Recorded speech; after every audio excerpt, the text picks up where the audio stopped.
G'day everybody and welcome to another episode of Automotive Carnage. Today we are back down in the shed and we're just going to continue work on the Toyota Cressida. So let's get into it.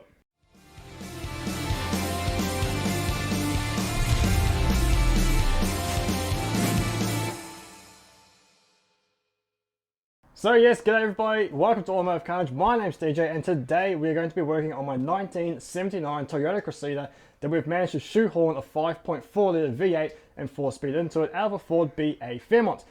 So let me catch you up with where we have, what we've done so far. I've done a little bit off camera.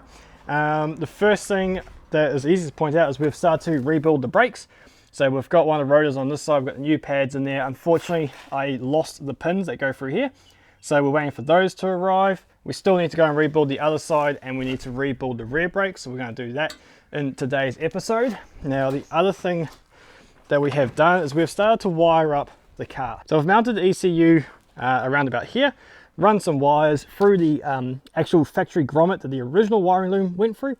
And here we have, that's the start ignition switch. That one's for the Triptonic, which we need to make a bracket for the actual Triptonic mount there. And then we've also down here we've wired up the throttle, drive-by-wire throttle, and we've also wired up OBD2 ports. So they're all good to go. So today's episode we're going to be making a bracket to go here and mount our actual shifter permanently, which would be really cool. One of the other things we've gone and done is we've actually pulled the motor and trans out. We've put the motor back in there for safekeeping. We had a bit of a storm roll in, didn't want to get it wet, so we put it back in the engine bay, put the bonnet on. So today we're going to pull that back out and we've marked on the chassis rail where we need to cut so we can fit our starter motor in there.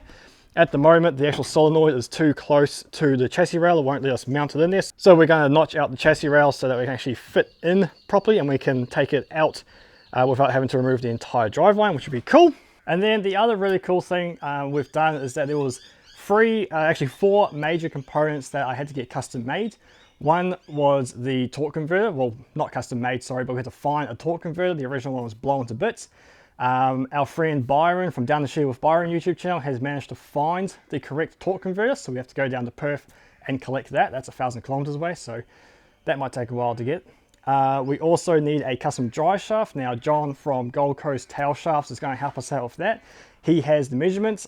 Before I pulled the engine and trans out, measured up the distance that the drive shaft has to be, so he is going to be making that, and that should be done by the end of this week. So hopefully we'll get that sent over and installed before this video finishes. The other part was the exhaust flanges. I had to get them CNC machined. Jay from the Low Standards YouTube channel is going to be doing that. That's the bloke who did the rotary VN Commodore and has also got our RX3 that we found in the bush. He is finally making some progress on that car, and oh my gosh, the photos I've seen of it so far. Definitely jump over to the Low Standards YouTube channel and subscribe because it is amazing what he's doing to that vehicle. Really, really cool. And man, what a quick turnaround he does. So he's going to CNC up us some flanges so we can build our exhaust headers. And then the other component was we needed to get a custom speed sensor made up to fit on the diff flange so that the transmission and the ECU and everything knew how fast everything was rotating. I still don't completely understand how it all works. But anyway, that's being made up by Shift Kits Australia down in Perth. And that should be done in the next couple of weeks as well. So, depending on when everything starts arriving, we may or may not be in this episode, maybe in the next episode, but we are making progress. Those are the major components that were out of my hands that I wasn't able to do. I've also gone and ordered some more brake parts, new flexible hoses between the chassis and the strut, and we've also got a brand new master cylinder coming as well. Again, the only parts that I wanted to do absolutely brand new was fuel system and brakes. So brand new brake components because I want the car to stop in the case of emergency. Right, that's everything up to date. Let's pull the engine out and start chopping into the chassis rail so that we can plate it and then fit our starter motor in nicely. Let's get into it.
Alrighty, I think it's about time we had an update. We've done quite a bit of progress. Now, we'll start inside the cabin. As you saw, we have now mounted the shifter in its final location.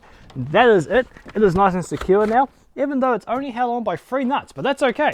That means I didn't have to make a custom mount for it. I just used drilled holes that were already there and put some nuts on, bashed the tunnel a little bit so the nuts could fit properly, and well, there you go. It's in, ready to have the chip tonic cut and wired up, and then the actual shifter cable comes nicely through the firewall there. We had to cut the clutch master cylinder opening up a little bit just to fit that big weight in there, and that will reach down perfectly to the actual linkage on the gearbox, which is really good, or the transmission. Right, now, while we're also down here, oops, I forgot to put it on, but anyway, the starter motor does now fit. Let's go underneath here. It's a bit dark, sorry, but there you go. That is the cavity so that we're able to take the starter motor off while the driveline is in place. We may have been able to just bash it and then install the starter motor, install the driveline while the starter motor was attached to the bell housing, but then we'd have no way of taking it off if the starter motor failed, or if we needed to inspect the teeth on the flywheel. So decided to cut that. We'll plate it a little bit now. Next time we take the engine out, we'll put a bit of plate in there just to give it some more strength. Now, while we had the trans in, I thought we'd better figure out where the trans lines actually go and if they fit. And it turns out they run pretty bloody perfectly. They go under the starter motor where they should do, up over the engine mount, and then through to the radiator, which I'm really, really chuffed about. What we do have to do though, we can see back here that the cross member is slightly off from the mounting holes. And that is because up in there, it's a bit too dark, sorry, but anyway, the trans lines hit on the tunnel. So we'll give that a good convincing and hammering, and then that should be good to go. And we won't actually have to cut into the tunnel, which will be really great. We'll just bash the crap out of it to create that clearance. What's that, about 15 mil we need, 20 mil, right? So we can get that just by bashing that tunnel. Okay, I think that's everything under here. We'll show you where the trans lines end up on the other side. Now, compared to the factory Fairmont, the radiator has moved inward quite a fair amount. So once we do the final assembly, we will have to bend these lines, because you can see they naturally want to sit way out here, but our radiator sits back in here. So these have to come way back here a little bit. Now, one of the other parts that I did off camera was I went out to the rubbish dump. There's a couple of Barra 6 cylinders out there at the moment, and they found the missing idler pulley that we need. We had to convert that from the smooth one here, which runs on the outside of the belt, and we had to convert it to run on the inside of the belt. So we'll run our belt up, run the alternator, down around the water pump, around the crank. We've deleted the power steering, that's all now gone, up through the tensioner, over the outside of this idler, and then back to the alternator. I am toying with different paths for the belt, because I'm not exactly happy with the coverage of the water pump. It only goes from about here, let's go from like here to about there, which I feel may not be enough coverage to actually spin that efficiently. So we're thinking about bring it way out over to here and then around, and that'll give it a nice coverage around there. But then on the flip side, the alternator will only have a coverage over the top. Bit of a catch-22, but we'll play around with that a little bit more and do some research as to which way will be better. Right, what else have we done? That's all for now. Next step will be pulling the engine out again so that we can bash that tunnel. It's getting a bit dark now, so I might call it a night, and we'll go from there. All right, let's see what happens. All right, good morning everybody. New day, new set of problems. Now, as you can see behind me, we have pulled the engine out already, and we've started to use our convincer down here and made ourselves a little bit more clearance for those trans lines. So hopefully there's enough. I can't bash it too much more. I've given a bit of primer there just so it doesn't create a rust spot. Rust, we don't want rust in this car. Anyway, so that's done. Now we've pulled the engine out obviously so we can do it properly. And now our next little conundrum is on the front here. Now, as I mentioned before, we need to run a new belt because we have deleted the air conditioning and the power steering. And I've come up with a new plan actually. So what we're going to do is go up around there, down this side of the water pump, I'm going the right way here, yep. Keep feeding the cable through. And now we get good coverage on the alternator, good coverage on the water pump. Bring it around another pulley here. And now we have great coverage. Come on, get your fingers in there. Right, great coverage on all the pulleys. Hopefully you can see that my arm's not in the way. What this means though is that we do need to go get another one of these pulleys to go over this side, so the bolt, it can run on the inside of the belt as it comes around. I will also have to find a appropriately sized bolt. That is the size of the bolt that comes out of the 6-cylinder Barra engine where we get the pulleys from, and that's the size of the bolt that we need to put it onto this timing cover. So as you can see, there's quite a substantial difference in size there. So we'll go out to the rubbish dump now and we'll try find one of these pulleys, which I know there's one of the pulleys out there. The other thing though is go find one of these bolts to hold it in. I do have this, which I can make work. Just got to trim a little bit off the end. But if I can find a proper bolt with a locked washer on it, that would be ideal. So anyway, let's head to the rubbish dump and see what we can find. So here we are guys at like one of my favorite places in the whole world.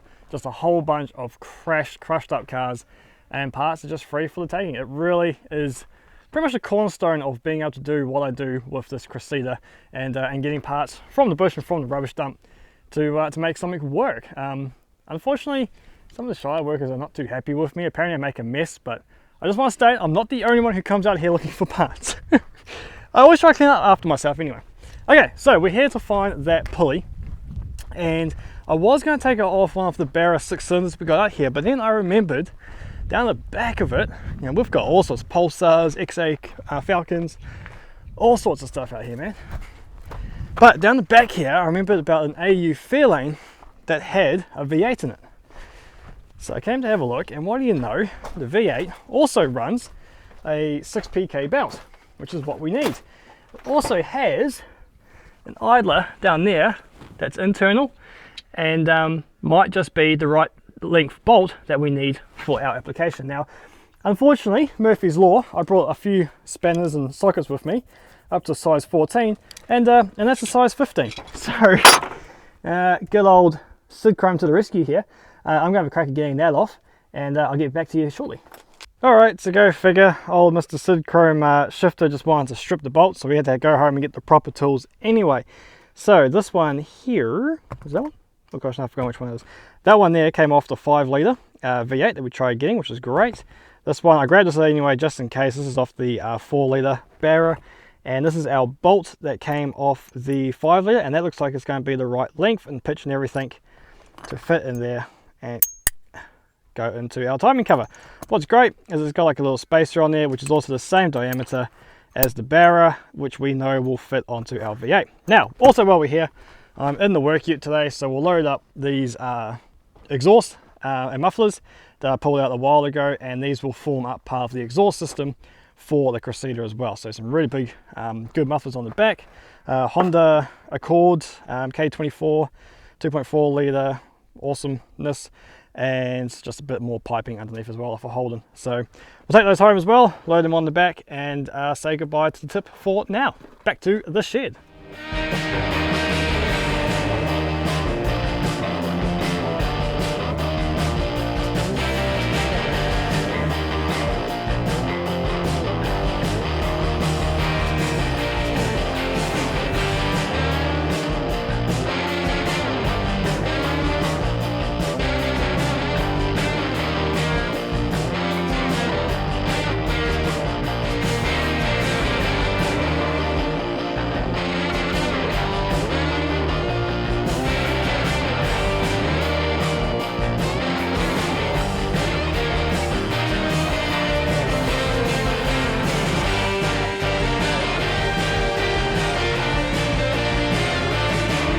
Well, there we have it, folks. The front brakes are put together as best as I can now.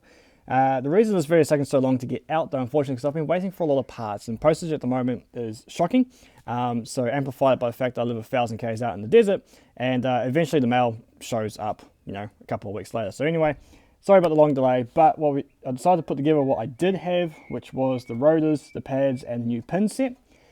Now, trying to find new hardware and parts for the Cressida can be tricky.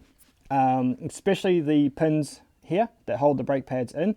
Reason being, Cressidas just aren't that common, and they're not very desirable in restoring or modifying. So trying to find little bits like that is a little bit difficult. But what I've found out in researching these front brake calipers is they are the exact same calipers used on a 240Z. So when you start looking into that, parts are way easier to find, and they're exactly the same brands, same design, the whole shebang. So that's really cool to know that the front brakes on our Toyota Cressida here are exactly the same as one of the best performing and selling Japanese sports cars of the day. So that's really, really cool. So yeah, new steel rotors, new pads, new pins, because I lost the old ones. I do have new rubber lines coming. I don't trust those. They're very cracked and worn out. So for the sake of $70 odd each, I've got new ones of those coming. They're part of the list of parts that we're waiting for. Along with that, we've got a brand new brake master cylinder coming, and that's all for this car. I've got other parts coming I'm waiting on as well for other cars. But that's all for this episode. I just don't have enough parts to carry on. So we have sourced the torque converter, still waiting for that to be delivered. The drive shaft has been made, so that's in the mail, that's on its way here. The speed sensor, that's been made, again, that's in the mail, that's on its way here. Can you see the theme that I'm waiting on here? So once all those bits and pieces get here, we can then start doing the final assembly on this car. So once the torque converter is in the transmission and the bell housing, then we can install the motor and trans for the final time, which will be really, really exciting. We can bolt it down for good. And then it's a case of, again, waiting for the exhaust flanges to build the exhaust. You know what we're going with all this kind of gear. So not the most exciting work done in this episode, but it's what we can do. And I hope you enjoy. Next episode, hopefully we'll have a bit more gear to move forward. If we don't, I might start working on that vehicle behind this one. Some of you may have spotted it in the background there under a car cover. Yeah, if the parts don't arrive in time, we'll start working on that. I'll show you a little cool side project work going on here. So until parts arrive, that's all for the Cressida, and we'll see you next week on Automotive Carnage. See you later.